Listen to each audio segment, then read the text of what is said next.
In 2021, a software developer living in San Francisco got an email offering him $10,000 in cash, a free co-working desk, and a bundle of local perks just to pack up his remote job and move to a small city he'd never heard of.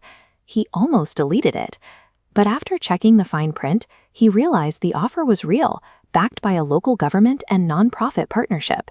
6 months later, his mortgage was less than half of what his San Francisco rent used to be, and he had $10,000 in the bank that a stranger had essentially paid him to receive. Right now, in 2026, there are dozens of these programs actively running across the United States. Cities and states are offering upfront cash, free land, tax credits, or direct cost reimbursements to entice new residents. We need to look at why cities are suddenly giving away money, which regions are currently paying out, and the specific tax detail that catches almost everyone who takes these offers by surprise. These payments represent a calculated financial strategy designed to rebuild municipal tax bases in a mobile economy. Smaller cities spent decades watching working-age populations shrink. Young professionals moved to coastal hubs, leaving behind struggling local businesses and a declining tax base.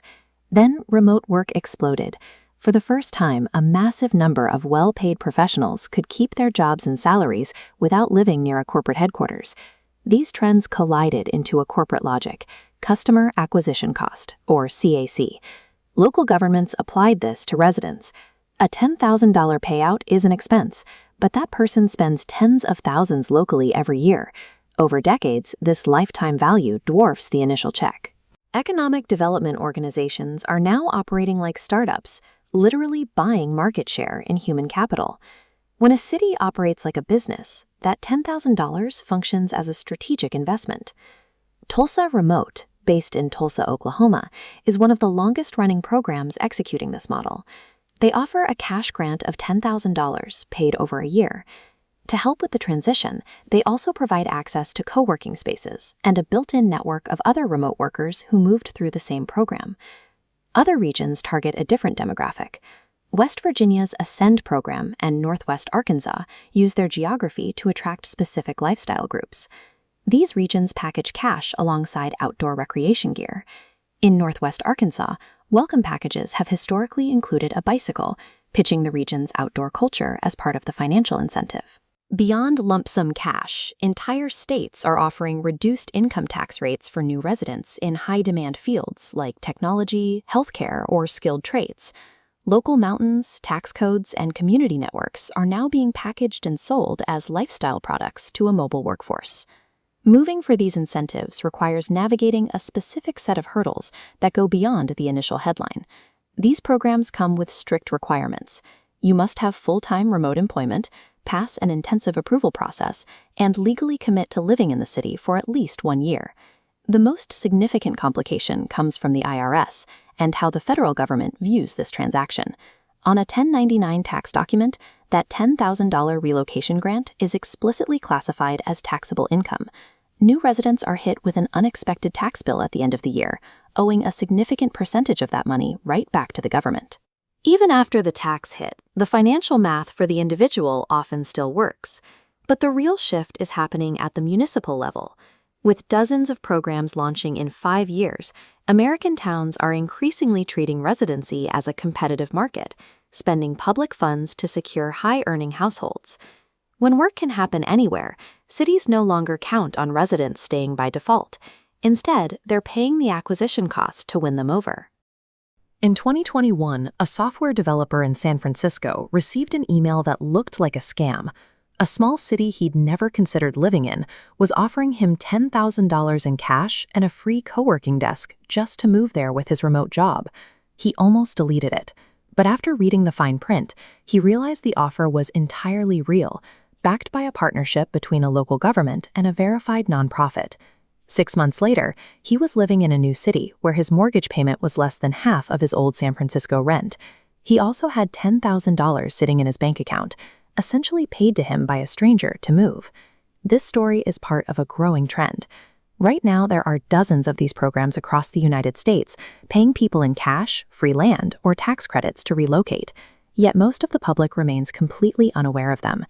To understand why a city would hand out free money, you have to look at the math problem they've been trying to solve for decades. Smaller and mid-sized American cities have watched their working-age populations shrink as young professionals migrate toward major coastal hubs.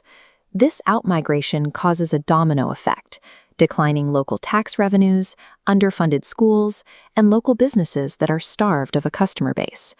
Then, the explosion of remote work permanently severed the link between high-paying corporate roles and major metropolitan headquarters. For the first time, well-paid professionals could genuinely live anywhere. Remote work gave these struggling municipalities a historic opportunity to import high salaries and rebuild their tax base without the need for expensive local corporate infrastructure. Handing someone $10,000 to move to your town sounds like a desperate handout, but local governments view these grants as a targeted investment strategy with a measurable return. They are applying the business concept of customer acquisition cost. Tech startups spend money upfront to acquire high-value users, and these cities are doing the same for new residents. The math is simple. A city pays $10,000 once to import a remote worker who will spend tens of thousands of dollars on housing, groceries, and local taxes every single year for the foreseeable future. Because that worker brings their own income from an outside employer, they stimulate the local economy from the top down without competing for scarce local jobs. When you calculate the lifetime value of a high-earning resident, that $10,000 upfront cost is one of the most profitable investments a local government can make. Tulsa Remote in Oklahoma pioneered this model. They offer a $10,000 cash grant paid out over a year to remote workers who commit to living in the city for at least 12 months. Other regions use local variations.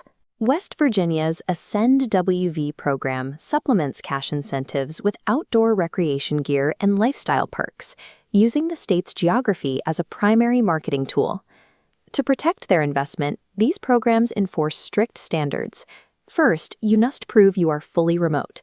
The programs exist to import outside wealth rather than subsidizing a local hire. Second, income minimums are common. This ensures the new resident has enough disposable income to actually stimulate local commerce once they arrive. Third, most programs require a 1-year minimum residency. This prevents people from taking the cash and leaving immediately, which would undermine the city's financial timeline. These rules act as quality control, ensuring the economic math that justifies the grant actually works in the city's favor.